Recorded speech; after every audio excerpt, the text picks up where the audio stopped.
1 week before the trip, she sent a letter, cold, unsigned. "You're not taking her anymore. I don't care what you planned."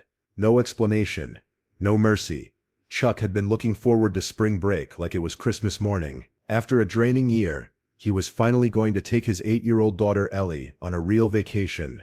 Not just a weekend at his place, an actual escape. He'd promised her they'd go riding in the Daniel Boone National Forest. Just her, him, and his teenage son. Dirt bikes, trails, a rented cabin in the woods. It was their thing. Ellie had been counting the days. She even drew a calendar with red X's to mark them off.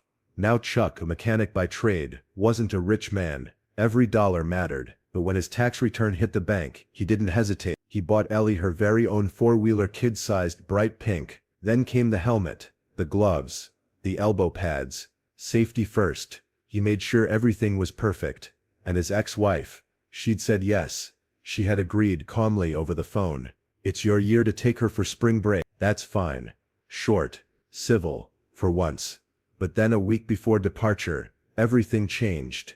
Chuck found the envelope in his mailbox. No stamp hand-delivered. Inside, just one sheet of paper. No header, no signature, just a typed line. "You are no longer permitted to take Elizabeth on your spring break trip. She will remain with me." He read it twice, then again. His heart didn't drop, it shattered. He called her, no answer. Texted, nothing. This wasn't just some mistake or change of heart. This was strategic, a punishment. And the worst part, he had no idea what for.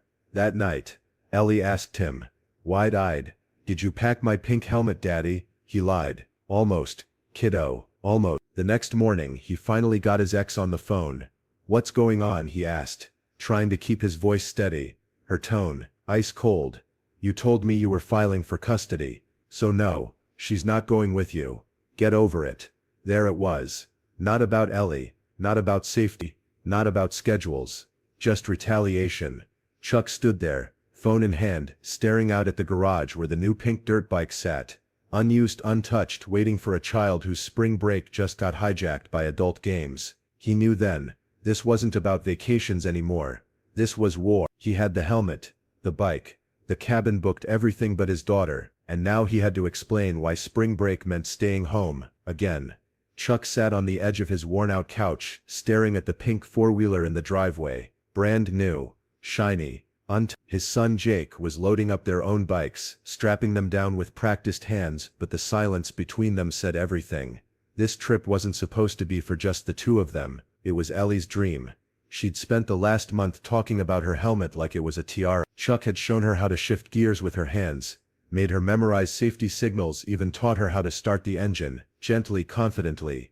Now he had to look his 8-year-old in the eyes and tell her she wasn't coming. When she arrived that Friday, backpack slung over her shoulder, she bounced inside like a ball of sunshine. "Daddy, are we still leaving early tomorrow?" she asked. Chuck crouched to her level, cleared his throat and somehow got the words out. "Sweetheart, not this time." Her face fell, instantly. "Why?" she whispered. "Did I do something wrong?" That question punched him harder than any custody battle ever could.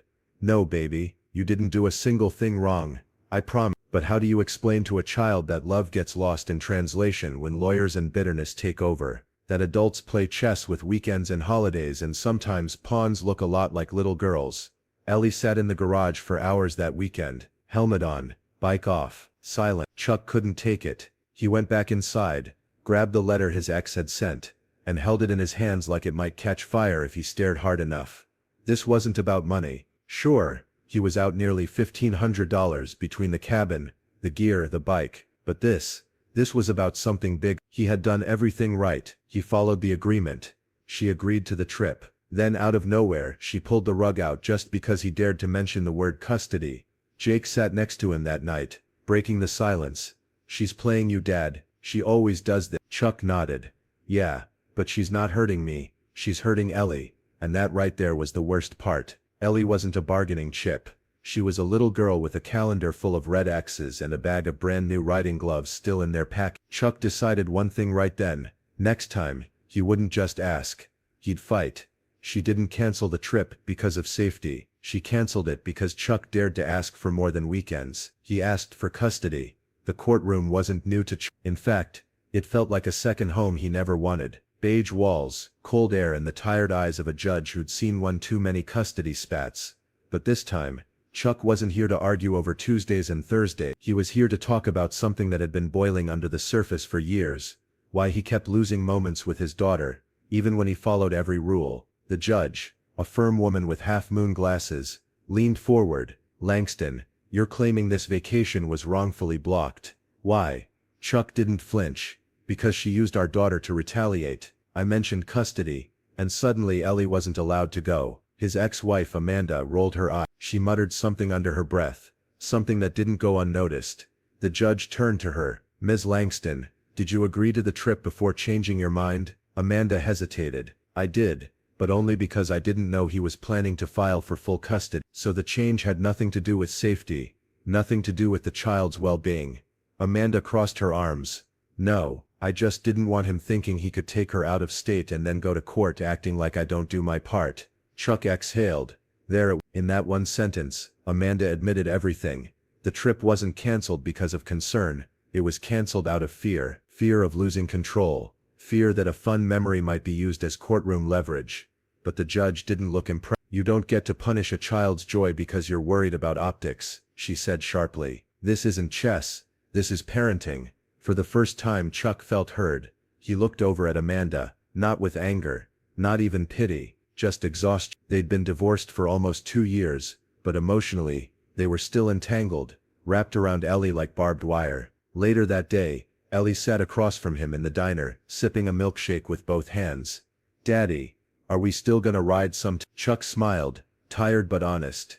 Yeah, kiddo, maybe not this week, maybe not next, but someday we will. He meant it, because this time, he wasn't just waiting for permission, he was taking and somewhere in the garage that pink four-wheeler waited. Not forgotten, just postponed, because childhood shouldn't be a casualty of custody.